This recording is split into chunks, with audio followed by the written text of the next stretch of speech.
Masak ikan kerisi sambal merah. Halo teman-teman, assalamualaikum. Rencananya hari ini tuh aku mau masak ikan kerisi sambal merah. Walaupun masih dalam keadaan capek dan puyeng karena baru pulang dari pulau, tapi nggak apa-apa. Sebagai istri yang baik dan budiman berbakti kepada sang suami, aku langsung aja nih ke dapur buat masak karena suami aku udah lapar banget. Jadi karena yang ada di rumah itu hanya cabai keriting alias cabai merah yang kering ini, ya sudah aku nyambelnya pakai cabai ini aja. Ikan juga tersisa ikan kerisi, ya sudah nggak apa-apa, yang penting ikan, karena Pak Sui itu paling susah. Satu hari itu dia harus makan ikan paling nggak sedikit gitu bun. Oke deh bun, tanpa berpikir panjang, aku ini sebagai istri yang baik hati udah berada di dapur aja, dan ikannya juga sudah aku bersihin, minyaknya sudah panas. Lanjut aku cemplungin deh ikannya. Ini kebiasaan aku ya bun, kalau bunda-bunda aku nggak tahu, karena pada saat goreng itu aku tetap kasih kardus di belakangnya itu. Kenapa? Karena aku nggak mau percikan minyak itu nanti mengotori semua dinding-dinding dapur aku, termasuk tempat-tempat bumbu aku. Kalau udah acaranya goreng-menggoreng ini, ya Allah bun, aku itu males banget. Tapi mau gimana lagi, hobinya di rumah ini itu harus nyambel, harus ada sambal ya. Sembari menunggu ikan yang berada di dalam wajan itu mateng, ini bumbunya juga sudah aku halusin, aku persingkat aja. Untuk bumbu sambalnya ini enggak neko-neko ya bun, cabai keriting, bawang merah, bawang putih udah dihalusin pakai blender aja. Aku males sekali mau chopper, karena ini cabai keriting kalau di chopper itu dia enggak enak banget, dan tampilannya itu enggak seestetik yang aku inginkan ya gitu ya. Walaupun ini aku masaknya super cepat, tapi aku tetap aja mau tampilannya yang menarik gitu. Oke deh bun, balik lagi ke wajan favorit aku. Ini penggorengan pertama udah selesai, lanjut kita masukkan ikan yang kedua kalinya. Ini sisa ikannya nggak banyak lagi, aku juga masaknya memang nggak banyak, untuk satu kali makan aja karena ini juga udah sore.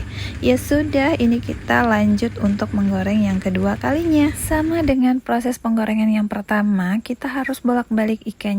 Kalau ikannya yang di sebelah kanan udah kering, maka kita balikkan yang sebelah kirinya lagi supaya matangnya merata. Oh ya bun, hari ini tuh aku agak jengkel sama wajan favorit aku ini, yang biasanya nggak lengket. Ini kenapa tiba-tiba lengket dan harus dipegang kuat gitu kalau kita mau balikin ikannya. Ya sudah, ini aku persingkat lagi. Anggap aja ikannya udah mateng, anggap aja hari ini aku masaknya pakai Om Jin, jadi bisa aku percepat ting gitu kan, jadi bisa cepet matangnya. Aku juga mau berbagi tips ini bun, kalau kita punya dapur yang bersih seperti ini, kita kan sayang banget tuh kalau nanti minyaknya percikannya ke sana kemari. Yaitu tadi kita taruh aja kardusnya di belakang kuali seperti itu, karena setiap hari kita kan menggoreng, jadi enggak juga kita harus setiap hari bersihin dapur gitu. Palingan ini kalau selesai masak nanti kita tinggal bersihin kompornya aja. Oke deh bun, kembali lagi ke proses masak aku hari ini. Di wajan udah ada cabai yang berwarna merah merona itu. Lanjut kita tumis dulu cabainya sampai mateng. Oh ya, tadi menurut aku cabai yang aku blender itu terlalu banyak, jadi nggak aku habisin ya, aku sisain aja, nanti kita simpan aja di freezer untuk stok percabaian. Tiba-tiba nanti kita mau goreng nasi atau mau masak yang lainnya. Jangan lupa untuk masak hari ini kita kasih garam, micin, dan juga gula supaya rasanya semakin gurih dan enak. Untuk tahap awal kita nggak usah kasih banyak-banyak karena nanti takut berlebihan, jadi kita kasihnya sedikit-sedikit dulu. Setelah semuanya nanti merata, semuanya nanti berbaur, baru kita icip-icip. Kalau kurang kita bisa nambah lagi.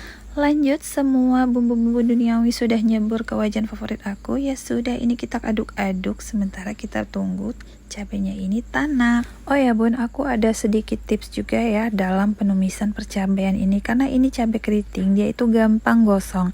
Jadi kalau dia udah setengah mateng gitu, boleh kita tambahin air supaya nanti tanaknya itu bagus dan rasa langu cabenya itu hilang.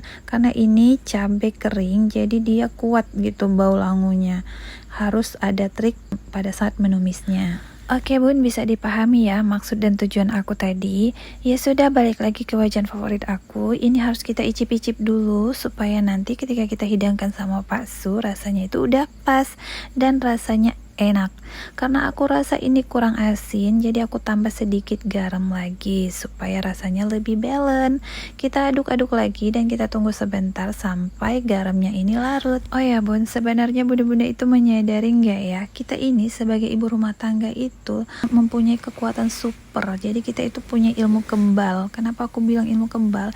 Ini makanan di kuali aja kita masih sanggup untuk megangnya, untuk nyicipnya, untuk kita taruh di lidah kita, padahal ini panas banget kan. Oke deh bun, balik lagi ke wajan favorit aku. Ini cabenya udah tanak, lanjut kita masukin ikan yang sudah kita goreng tadi. Pelan-pelan aja karena ikannya tadi enggak garing, dan kita aduk dengan penuh cinta dan perasaan supaya ikan-ikannya tidak hancur. Kalau dirasa semua cabai dan ikannya udah berbaur, udah warna merah merona semuanya, untuk memastikan rasanya memang udah akurat, kita icip lagi sekali ya. Nah, saatnya ini ikannya kita sajikan. Yakin dan percayalah bun, kalau udah ngeliat sambal yang merah merona seperti ini, perut yang kenyang pun jadi lapar lagi. Oke deh bun, saatnya aku mau sajikan makan buat Pak Su. Terima kasih sudah mengikuti video aku hari ini. Ketemu lagi di video-video aku selanjutnya. Aku ucapkan alhamdulillah untuk rezeki dan makanan kami hari ini. See you next time and bye-bye.